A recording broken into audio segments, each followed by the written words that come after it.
So thank you. Now, a reminder that you are watching Ophelia's Gems Uncut. This is a great celebration, big fundraiser for Ophelia's Place.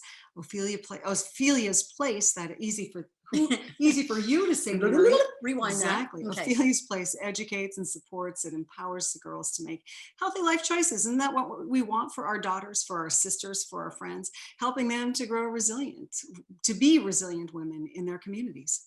And now we would like to introduce Marc Steinbaugh, chair of the Ophelia's Place Board of Directors, and Sofia, a current Ophelia's Place girl. So welcome, you two. Thank you, Liz and Riley. Thanks for having us tonight. And thank you, everyone. Especially thank you for digging deep and giving to a phenomenal cause. But most of all, thank you to the staff. At a time that we're experiencing now, we haven't gone through before. And I can say that we have not missed a beat. The staff went home in a day's notice and has actually improved. I think we haven't dropped any services. We've continued to expand and really help the girls. I'm a father of 2 teenage daughters. This is the time what's needed the most. But what I really want to do is spend some time talking to Sofia. And Sofia, are you on here tonight? Yes, I am. Hi, I'm Sofia. I'm a moment and tell us a little bit about yourself. Yeah. So I'm a member of the Women's Advisory Council for Youth at Ophelia's Place. And I'm also a junior at South High School. Fantastic.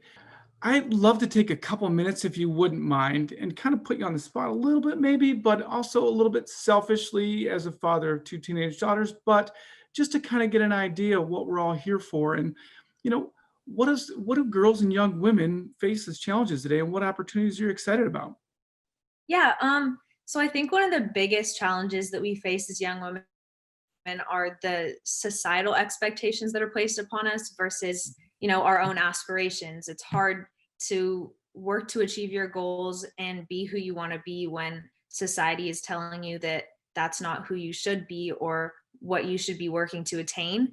But what I'm really excited about is that there are a lot of amazing women in our community that are working to make sure that my generation and generations below me are given greater opportunities to achieve their goals.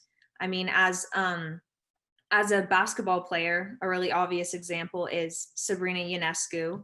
She's greatly increased the respect for the women's game of basketball and really has revolutionized the game for all players at all levels. So I'm excited to see what people like Sabrina and women here at OP can do for me and other girls.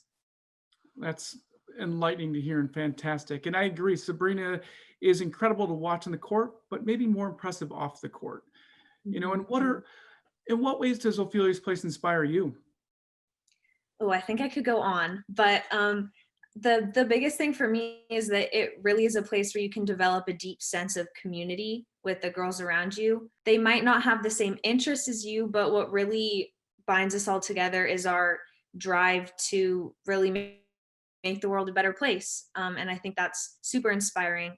And that Ophelia's Place offers their support and love to anybody who needs it. And that's become especially clear during COVID, where OP has worked to reach girls where they're at. Even though we can't see each other in person, they're continuing to offer their support and their love. Fantastic. And I hear the term wacky a lot. Can you tell us a little bit about wacky and what it's doing for you, and especially during this time, especially with COVID? Yeah. So WACI is the Women's Advisory Council for Youth at Ophelia's Place. And we're a leadership group of high school age girls. And we engage in different projects throughout the year. Our last one was our Inspiring Women campaign that you might have seen on OP social media, where we interview different women in our community that we believe are doing very inspiring work. And then an upcoming project of ours is our annual menstrual product drive in the fall.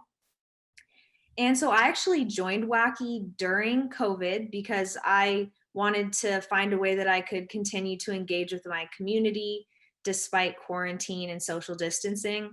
And WACI really did a perfect way of fulfilling that. I got to meet some amazing girls during it and continue to work in my community and have a lot of fun doing it. Fantastic. And we watched a video just a few moments ago about what would you tell your 13-year-old self. So I got to put you on the spot again. What would you tell your 13-year-old self? I think the biggest thing I would tell her is to not be afraid to lean on the people that love and support you. They're always going to be there to help you achieve what you want to achieve. And also, don't always be confident in who you are. You're not going to be perfect carbon copies of everybody else, but that's what makes you unique. And it's important to really embrace that uniqueness. Now, Mark, what advice would you give to your 13-year-old self?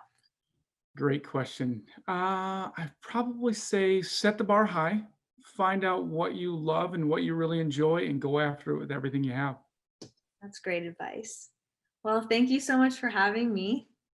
Thank you. Thank you so much.